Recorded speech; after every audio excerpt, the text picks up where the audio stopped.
പണ്ടൊക്കെ കുട്ടികളെ ഒലക്കൊക്കെ അടിച്ചാണെങ്കിലും വളർത്തണം എന്ന് പറഞ്ഞ് കേട്ടിട്ടുണ്ട്. പക്ഷെ ഇപ്പൊ ആ കൊച്ചു ചോദിച്ച പോലെ എന്ത് തെറ്റ് ചെയ്താലും പാരന്റ്സ് അത് ക്ഷമിച്ചു കൊടുക്കുകയാണ്. അതായത് എന്റെ മകനല്ലേ. അത് തെറ്റാണ് മോനെ. എന്ത് തെറ്റ് ചെയ്താലും പാരന്റ്സ് ക്ഷമിച്ചു കൊടുക്കുക എന്നുള്ളത് വളരെ ലോങ് ആയിട്ടുള്ള സ്റ്റേറ്റ്മെന്റ് ആണ്. അങ്ങനെ ഇല്ല ശരിക്കും. അല്ല, ഞാൻ ഉദ്ദേശിച്ചത് എന്ത് തെറ്റ് ഇപ്പൊ ഒരു കൊലപാതകം ചെയ്ത് കഴിഞ്ഞാൽ ക്ഷമിക്കുന്നല്ല ഉദ്ദേശിച്ചത്. അല്ലാതെ ഇപ്പൊ സ്വാഭാവികമായിട്ട് ഇപ്പൊ ഒരു പെൺകുട്ടിയുടെ പുറകെ നടക്കുകയാണ്, ഒരു ലവ് അഫെയർ ഉണ്ടാവുകയാണ്. അത് പണ്ടൊക്കെ പറഞ്ഞു കൊടുക്കുന്നത് പെൺകുട്ടിയുടെ പുറകെ നടക്കരുത്, തെറ്റാണ് എന്നൊക്കെ രീതിയിലാണ്. പക്ഷെ ഇപ്പോ ഒരു ഇഷ്ടം തോന്നി നമുക്ക് ധൈര്യമായിട്ട് പാരന്റ്സിനോട് പറയാം.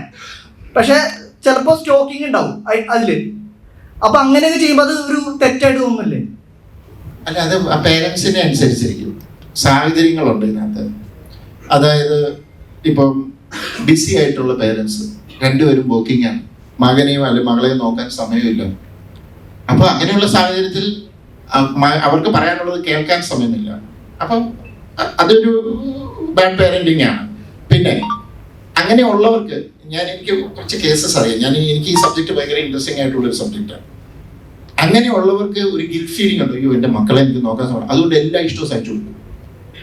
അങ്ങനെ ഉണ്ടാകുമ്പോൾ എല്ലാ ഇഷ്ടങ്ങളും സാധിച്ചു കൊടുത്ത് ഒരു സ്റ്റേജ്, ഒരു പ്രായം എത്തിക്കഴിയുമ്പോൾ ഇവനൊരു ഒരിക്കലും ഇവർക്ക് ചെയ്ത് കൊടുക്കാൻ പറ്റാത്ത വലിയൊരു കാര്യം ആവശ്യപ്പെടും.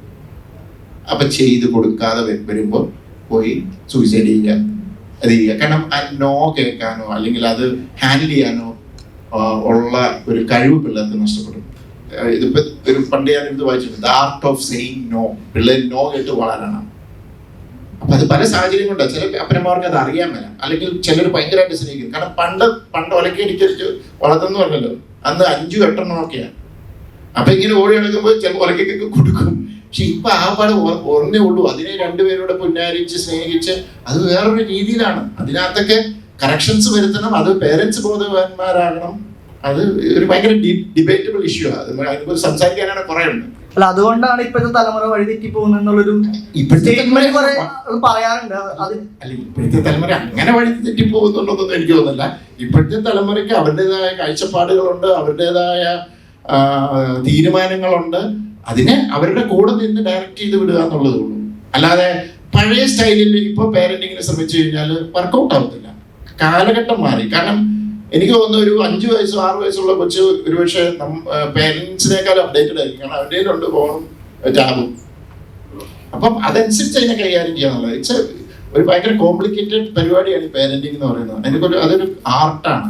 അതിനെക്കുറിച്ച് ശരിക്കും പറഞ്ഞാൽ ഒരു സ്റ്റഡി ക്ലാസ് അല്ലെങ്കിൽ അതെല്ലാം പേരൻസ് കല്യാണം കഴിക്കുന്നതിന് മുമ്പ് മനസ്സിലാക്കേണ്ട ഒരു കാര്യമാണ്.